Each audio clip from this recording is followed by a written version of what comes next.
Online कक्षा के 7वें भाग में मैं डॉक्टर कलावती सांबरेकर आप सभी पीयूसी द्वितीय वर्ष के छात्रों का स्वागत करती हूँ।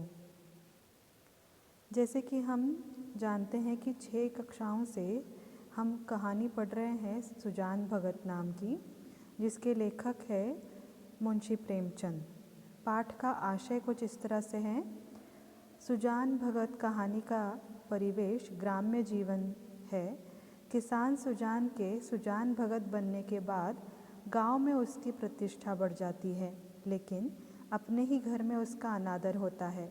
पुत्र और पत्नी द्वारा उपेक्षित भगत अत्यधिक परिश्रम कर ऐसी फसल उगाता है कि बखारी में अनाज रखने को जगह नहीं मिलती। इस तरह से वह अपना खोया हुआ अधिकार फिर प्राप्त करता है। कठिन परिश्रम करने से ही मानव को धन तथा दौलत, मान मर्यादा आदि प्राप्त होता है। यही इस कहानी का उद्देश्य है। तो जैसे कि इस कहानी में हमने देखा कि सुजान भगत किस तरह से मेहनत कर अपने अधिकार को प्राप्त कर चुका है और वो भगत बनने पर भी दूसरों को मदद कर सकता है, ये उसने हम सबको बताया है। तो इस कहानी को आपने भी अच्छी तरह से समझा है, ऐसा गृहीत मानकर मैं इसके आगे प्रश्नोत्तर तथा व्याकरण का जो अंश है वो स्क्रीन पर आपको दर्शाऊंगी तथा थोड़ा बहुत एक्सप्लेन भी करूंगी। सुजान भगत पाठ जो है परीक्षा के दृष्टिकोण से 5 अंक के लिए आएगा और यहाँ पर सुजान भगत कहानी के लेखक को हमें ध्यान रखना ज़रूरी है। नाम है मुंशी प्रेमचंद और इसमें से मुख्य पात्र है सुजान, बुलाकी, भोला और शंकर। तो विद्यार्थियों, आपके सामने मैंने प्रश्न जो है वो उत्तरों सहित यहाँ पर दर्शाए हैं। जैसे कि पहला प्रश्न है, सीधे साधे किसान धन के आते ही किस ओर झुकते हैं? सीधे साधे किसान धन हाथ में आते ही धर्म और कीर्ति की ओर झुकते हैं। दूसरा प्रश्न है, कानून गो इलाके में आते तो किसके चौपाल में ठहरते? उत्तर है, कानून गो इलाके में आते तो सुजान महतो के चौपाल में ठहरते। तीसरा प्रश्न है, सुजान ने गांव में क्या बनवाया? उत्तर है, सुजान ने गांव में एक पक्का कुआं बनवाया। चौथा प्रश्न है, सुजान की पत्नी का नाम क्या है? उत्तर है, बुलाकी। पांचवा प्रश्न है, सुजान के बड़े बेटे का नाम लिखिए। सुजान के बड़े बेटे का नाम भोला है। छठा प्रश्न है, सुजान के छोटे बेटे का नाम क्या है? सुजान के छोटे बेटे का नाम शंकर है। सातवां प्रश्न है, कौन द्वार पर आकर चिल्लाने लगा? उत्तर है, भिक्षुक द्वार पर आकर। आठवां प्रश्न है, बुढ़ापे में आदमी की क्या मारी जाती है? बुढ़ापे में आदमी की बुद्धि मारी जाती है। नौवां प्रश्न है, घर में किसका राज होता है? तो घर में जो कमाता है उसी का राज होता है। ऐसा उत्तर है, यहाँ पर बाय मिस्टेक आया नहीं है। 10वां प्रश्न है, कटिया का ढेर देखकर कौन दंग रह गई? उत्तर है, कटिया का ढेर देखकर बुलाकी दंग रह गई। 11वां प्रश्न है, सुजान की गोद में सिर रखे किसको अकथनीय सुख मिल रहा था? अकथनीय सुख यानी जिसको डिस्क्राइब नहीं किया जा सकता, इस प्रकार का सुख, आनंद, हैप्पीनेस किसे मिल रहा था? तो बैलों को सुजान की गोद में सिर रखकर सोते वक्त बहुत सारा सुख मिल रहा था। प्रश्न क्रमांक 12 है, भिक्षुक के गांव का नाम लिखिए। उत्तर है, भिक्षुक के गांव का नाम अमोला है। अगला प्रश्न है, निम्नलिखित प्रश्नों के उत्तर लिखिए। विद्यार्थियों, मैंने जो प्रश्न और उत्तर दोनों दिए हैं तो वो कुछ देर के लिए स्क्रीन पर रहेंगे और आप उन्हें पढ़ लीजिए, क्योंकि ये बहुत ही ज़्यादा लेंथी प्रश्न है। तो मैं कुछ ही सेकंड के लिए वे यहाँ पर रखूँगी।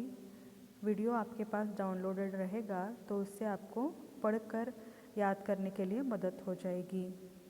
तो प्रश्न क्रमांक 1 है, सुजान महतो की संपत्ति बढ़ी तो क्या करने लगा? सुजान महतो की संपत्ति बढ़ी तो उसकी चित्तवृत्ति बदल गई और वो धर्म की ओर झुक पड़ा। उसने आगे क्या क्या धर्म के नाम पर किया, ये इस उत्तर में बताया गया है।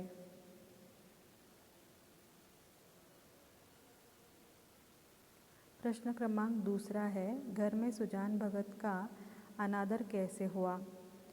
तो सुजान महतो सुजान भगत बनने के बाद वो धार्मिक कार्य करने लगा और घर के साधारण कामों में उसको कोई दिलचस्पी नहीं थी। खेती बाड़ी वो नहीं कर रहा था, तो किस तरह का परिणाम उसके घर पर हुआ और बेटा और पत्नी किस तरह से उसके साथ बिहेव करने लगे, ये इस प्रश्न का उत्तर है।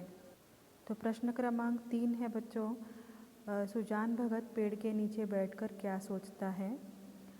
सुजान के मन में क्या क्या आता है जब पत्नी द्वारा बेटे द्वारा अपमान होता है, बेटा भोला छबड़ी उसके हाथ से छीन कर लेकर जाता है, तो उसको कैसे लगता है, ये सब उसको लिखना है, वहाँ पर लिखना है। चौथा प्रश्न है, सुजान भगत को सबसे अधिक क्रोध बुलाके पर क्यों आया। तो हमने कहानी पढ़ते वक्त देखा है कि सुजान बार बार सोचता है कि बेटे तो नए हैं, बेटों को पता नहीं है कि कैसे पिता का आदर सम्मान करना, पर पत्नी ने देखा हुआ है कि कब से मैं मेहनत करता हूँ, जब बच्चे नहीं थे तब से मैं बहुत ही कड़ी मेहनत खेतों में करता हूँ और ये सारी मैंने कमाई हुई विभूति है, पर फिर भी पत्नी इस तरह से मेरा अपमान होने देती है। तो ये बात सुजान के मन में आ जाती है। तो प्रश्न क्रमांक 5 है, चैत के महीने में खलियानों में सतयुग का राज का वर्णन कीजिए। सत्ययुग यानी अच्छा युग, सत्य यानी सत्य युग भी उसे कहा जाता है, यानी जहाँ पर किसी चीज़ की कमी ना हो। तो खलिहान यानी खेत, चैत का महीना यानी चैत्र मास, इस मास में इस महीने में सभी किसानों की फसल जो है ऊपर उठ जाती है, फसल अच्छी बनती है और ये समय यानी फसल के काट कर बेचने का समय, जब उसकी 7-8 महीनों की कड़ी मेहनत रंग लाती है और उसको फल प्राप्ति का जो महीना होता है उसको चैत्र मास कहते हैं और इसीलिए ये सत्ययुग का समय कहा गया है इसे। तो उस पर आधारित ये प्रश्न है कि किस तरह से लेखक ने इसका वर्णन कहानी में किया हुआ है। अगला प्रश्न है, निम्नलिखित वाक्य किसने किसे कहे, यानी ये वाक्य किस व्यक्ति ने किस व्यक्ति को कहा है, ये हमें यहाँ पर बोलना है। धर्म के काम में मीन मेष निकालना अच्छा नहीं। उत्तर है, यह वाक्य सुजान ने अपनी पत्नी बुलाकी से कहा है। प्रश्न 2, दिन भर एक न एक खुचर निकालते रहते हैं। उत्तर है, यह वाक्य भोला ने अपने माँ बुलाकी से कहा है। यहाँ पर विद्यार्थियों में एक बात बताना चाहती हूँ कि जिसने कहा है और जिसने कहने वाला व्यक्ति और सुनने वाला व्यक्ति, इन दो व्यक्तियों के नाम, हाँ किसने किसे कहा है, इन दो व्यक्तियों के नाम भी अगर हम पेपर में लिखते वक्त पूरा वाक्य सेंटेंस नहीं बनाएंगे और दो शब्द भी लिखेंगे तब भी हमें मार्क्स दिए जाते हैं। पर वाक्य लिखना ज़रूरी है, वाक्य लिखना काफ़ी अच्छा है, पर एक आध बार अगर हड़बड़ी में सिर्फ आपको नाम याद है तब भी लिख दिया तो भी आपको पूरे 1-1 मार्क्स मिलते हैं। अगला प्रश्न है, आधी रोटी खाओ, भगवान का भजन करो और पड़े रहो। उत्तर है, यह वाक्य बुलाकी ने अपने पति सुजान भगत से कहा। चौथा प्रश्न है, क्रोधी तो सदा के हैं, अब किसी की सुनेंगे थोड़े ही। उत्तर है, यह वाक्य बुलाकी ने अपने बेटे भोला से कहा। प्रश्न 5, बाबा इतना मुझसे उठ न सकेगा, यह वाक्य भिक्षुक ने सुजान भगत से कहा है। यह प्रश्न बार बार परीक्षाओं में आया हुआ देखा गया है। अगला प्रश्न है, ससंदर्भ स्पष्टीकरण कीजिए। अभी हमने जो प्रश्न देखा वो 1 मार्क्स के लिए आने वाले प्रश्न थे कि किस व्यक्ति ने किस व्यक्ति से कौन सा वाक्य कहा है, और यहाँ पर भी वाक्य ही हमें दिखाई देगा। जैसे कि उदाहरण के लिए, भगवान की इच्छा होगी तो फिर रुपए हो जाएंगे, उनके यहाँ किस बात की कमी है, ये वाक्य सुजान ने कहा है, अपनी पत्नी से कहा है, ये हमें पता है, पर संदर्भ क्या है, रेफरेंस क्या है, किस समय किस प्रकार के वातावरण में उसने ये वाक्य अपनी पत्नी से कहा है, ये लिखना, यानी ससंदर्भ स्पष्टीकरण करना, यानी किस संदर्भ में किस सर्कमस्टांसेस में उस व्यक्ति ने ये वाक्य दूसरे व्यक्ति को कहा है, इसको एक्सप्लेन करना। तो इसको 3 पॉइंट्स में हमने बांटा है, जैसे कि प्रसंग, संदर्भ और स्पष्टीकरण। जैसे यहाँ पर प्रसंग है, प्रस्तुत गद्यांश हमारी पाठ्य पुस्तक साहित्य गौरव से सुजान भगत नाम की कहानी से लिया गया है, जिसके लेखक प्रेमचंद है। संदर्भ है, प्रस्तुत वाक्य को सुजान भगत ने बुलाके से कहा है कि ईश्वर के यहाँ किस बात की कमी है। तो स्पष्टीकरण, जब गया जाने की सोच रहा था सुजान भगत, तो पत्नी पैसा खाली हो जाएगा, हाथ खाली हो जाएगा करके कहती है, तो उसको उत्तर में ये वाक्य सुजान ने कहा है। दूसरा प्रश्न है, अभी ऐसे बूढ़े नहीं हो गए कि कोई काम ही ना कर सके। तो उत्तर क्या है कि ये वाक्य जो है बुलाकी कहती है कि जब वो दाल छाट रही है और भिक्षुक आता है द्वार पर, तो वो अपना काम छोड़कर तो नहीं जा सकती, तो कौन देगा भिक्षा उसे। तो पति क्यों नहीं देता, सुजान क्यों नहीं देता, तो वो सिर्फ साधु संत बन गया है तो क्या कोई काम नहीं कर सकता। तो इस प्रकार के विचार जब उसके मन में आए तो ये वाक्य बुलाकी ने कहा है। तीसरा प्रश्न है, आदमी को चाहिए कि जैसा समय देखे वैसा काम करे।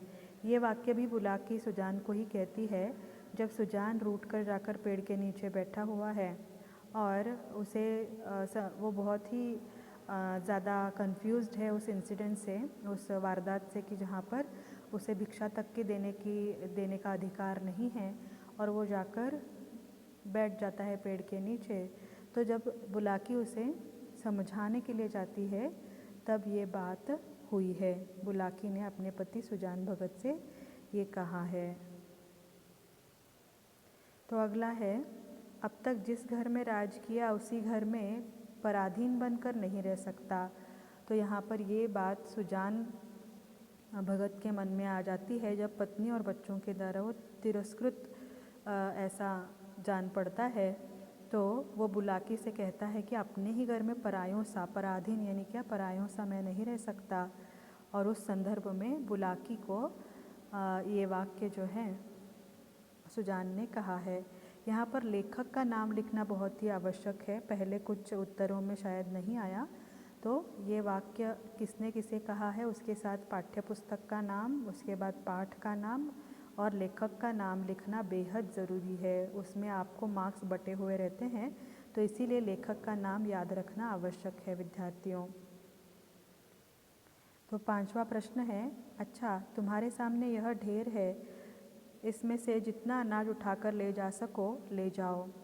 तो इतना सारा धान फसल जब आकर गिरती है, तब सुजान ने ये वाक्य भिक्षुक को कहा है कि जितना अनाज तुम्हें उठाना आए वो तुम लेकर जाओ। तो भिक्षुक को भीख देते वक्त ये वाक्य सुजान ने भिक्षुक को कहा है। तो वो संदर्भ आपको पूरा लिखना है, और मैंने यहाँ पर आपको कुछ आइडिया दिया हुआ है। अगला प्रश्न है, छात्रों वाक्य शुद्ध कीजिए। वाक्य शुद्ध करना यानी वाक्य में जो अशुद्धियाँ हैं, व्याकरणिक अशुद्धियाँ हैं, उनको सही करके लिखना है। फर्स्ट ईयर में हमने ये देखा है, बहुत सारे वाक्यों को हमने वर्कबुक के सॉल्व भी किया हुआ है। तो यहाँ पर भी ये प्रश्न सेकेंड ईयर में रिपीट हो जाएगा। तो पहला प्रश्न है, सुजान पक्का कुआं बनवाया। तो यहाँ पर ने की कमी है, सुजान ने एक पक्का कुआं बनवाया। प्रश्न 2 है, प्रातः काल स्त्री पुरुष गया चला गया। तो गया नाम का तीर्थ क्षेत्र है, मैंने आपको बताया अगर आपको याद है। तो प्रातः काल स्त्री और पुरुष गया चले गए, ऐसा इसका उत्तर बनता है। तीसरा प्रश्न है, मुझसे कल बहुत बड़ा भूल हुआ। उत्तर है, मुझसे कल बहुत बड़ी भूल हुई। चौथा प्रश्न है, इसके हाथ काँप रही थी। उत्तर है, उसके हाथ काँप रहे थे। 5वां प्रश्न है, सब यही कहेंगे कि भिक्षुक कितनी लोभी है। उत्तर है, सब यही कहेंगे कि भिक्षुक कितना लोभी है। अगला प्रश्न है, कोष्टक में दिए गए कारक चिन्हों से रिक्त स्थानों की पूर्ति कीजिए। ये बहुत ही साधारण है, इसके उत्तर यहाँ पर दिए गए हैं, आप देख लीजिए। जैसे कारक चिन्ह और शब्द, इनमें थोड़ा सा अंतर होता है, तो चिन्ह और शब्द क्या लिखा हुआ है, उसके उत्तर कैसे हैं, वो अप्रोप्रिएट आपको देखकर लिखना है। ये बहुत ही सिंपल है दोस्तों, इसीलिए मैंने आपको यहाँ पर चर्चा नहीं की है।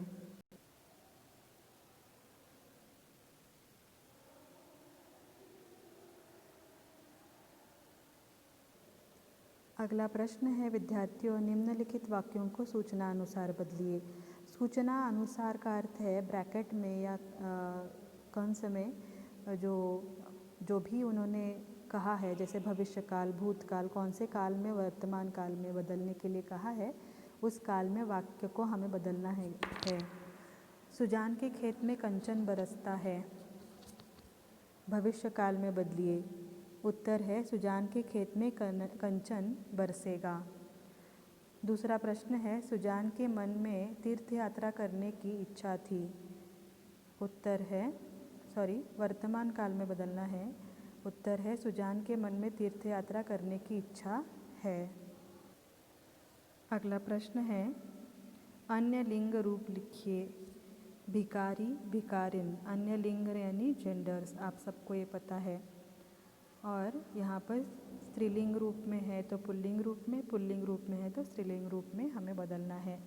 भिकारी, भिकारिन, पुजारी, पुजारिन, आदमी, औरत, पिता, माता, विद्वान, विदुषी, साधु, साध्वी, भगवान, भगवती, स्त्री, पुरुष। अगला प्रश्न है, अन्य वचन रूप लिखिए। घर वचन यानी सिंगुलर एंड प्लूरल या एक वचन बहुवचन हिंदी में कहा जाता है। घर घर ही रहता है, बात बातें, अभिलाषा अभिलाषाएं, लड़का लड़के, रोटी रोटियां, भिक्षुक भिक्षुक, महीना महीने, टीका टिकाएं। तो इस तरह से व्याकरण का भाग भी हमने देख लिया है। तो अंतिम है दोस्तों विलोम शब्द। मुरझाना, खिलना, जीवन मृत्यु, सुख दुख, आशा निराशा, भलाई बुराई, सुंदर कुरूप, मुश्किल और आसान। तो इस तरह से हमने ऑलमोस्ट सभी प्रश्नों के उत्तर देख लिए हैं। आप लेंदी आंसर्स और एक बार पॉज करके पढ़ लीजिए या सुन लीजिए। उसके लिए आप पूरी किताब पढ़ेंगे, पूरा लेसन पढ़ेंगे तो बहुत ही अच्छा होगा। सबसे पहले मेरी सलाह होगी कि आप लेसन पढ़िए, कहानी पूरी तरह से ध्यान देकर पढ़िए। उसके बाद सारे प्रश्नों के उत्तर खुद बनाइए। ये सिर्फ मैंने आपको हिंट दिए हुए हैं कि अगर उपयोग में आते हैं तो बहुत अच्छा है। हम सब कुछ एक्सप्लेन इसमें नहीं कर पाए, तो मैंने जितना हो सका है आपको दिया है। दूसरा, ये अगर आप नोटबुक में नोट करके रखेंगे तो बहुत अच्छा होगा। तो इस तरह से पहला लेसन, पहली कहानी जिसके लेखक है प्रेमचंद, हमने पूरा कर लिया है।